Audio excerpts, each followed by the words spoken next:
Like, can we have this very uncomfortable conversation? Like, this is going to be very uncomfortable. It's going to be a very uncomfortable question, too.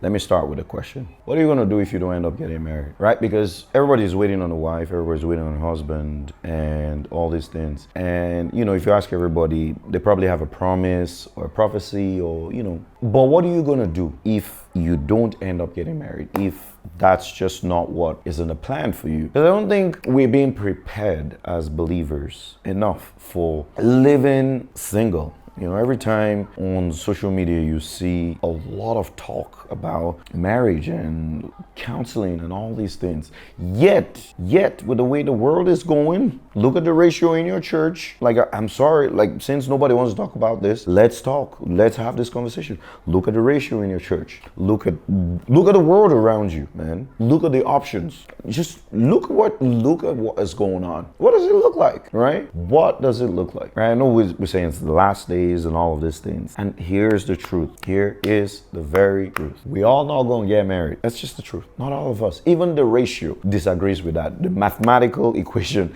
disagrees with that we'll all be married. Right? So my question is, what are you going to do? Right? Since the world and even in the church, we have made it such a centerpiece of existence, like marriage, Don't get me wrong. I'm not a hater. It's beautiful. I look forward to that day too. But what are you doing? I'm not saying prepare for disappointment just so that, I'm not saying don't expect it just so if it doesn't come, you're not going to be happy. That's not what I'm saying. I'm saying there is a real chance. And as Christians, what we missed in the very first place is this.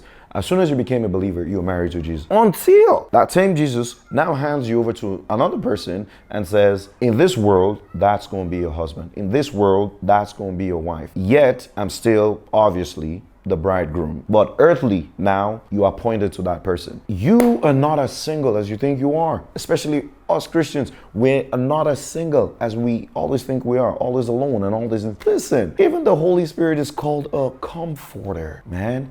So I haven't come with a solution to what you're going to do if you end up being single or if you're single and it's not looking good. I'm just saying we got it wrong from the very start, from the very get-go. We were supposed to be submitted to the plan of God and shut our eyes because, and I know people are not going to like this, but hey, I don't care. Listen, I'm 33, what do I really care about? We were supposed to walk one with God. And I know I'm sounding like your grandma in church. And I know I'm sounding like, the old deacon. But hear me out. Hear me out. What if we worked on our singleness and our marriage with Christ? What if that was what was emphasized and that was what we worked towards? How much more different would our lives be in the wait? The truth is, you're not even going to be waiting because you're already taken until God says, no, it's time to transition to the next phase of you being taken by someone earthly, because we all married to Jesus. Am I perfect in this stuff? No. Sometimes I wake up and I'm like, damn,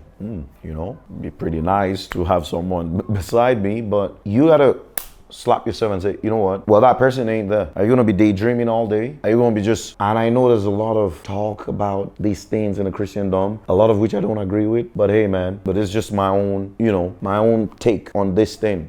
Be single. Like you say you are single. Some of you have never married, probably never even dated, but you've never been single. You've never really been single, you've never accepted it and just being one with God, because it's just, you've been cheating on God, You've been everywhere looking, searching. Your eyes have been shifting. Yet, the true joy is in accepting who this man Jesus is in your life. Come on. It is not easy. And that's it. I believe being single for the rest of your life is a calling. And God feels that there's a grace for it. Let's not teach this impossibility that you cannot be single. No, listen, we got it wrong from the start. You come in, you give your life to Christ, you baptize. I have been crucified with Christ. It's no longer I that live, but Christ lives in me. I've been buried with Jesus through baptism. I'm married to Jesus. That's what we used to sing. I hope you get what I'm saying, right? You get what I'm saying between the lines. And let that Jesus whom you're married to introduce you to another person whom he is married to. Oh, come on. And if not, you will still marry to Jesus. Come on.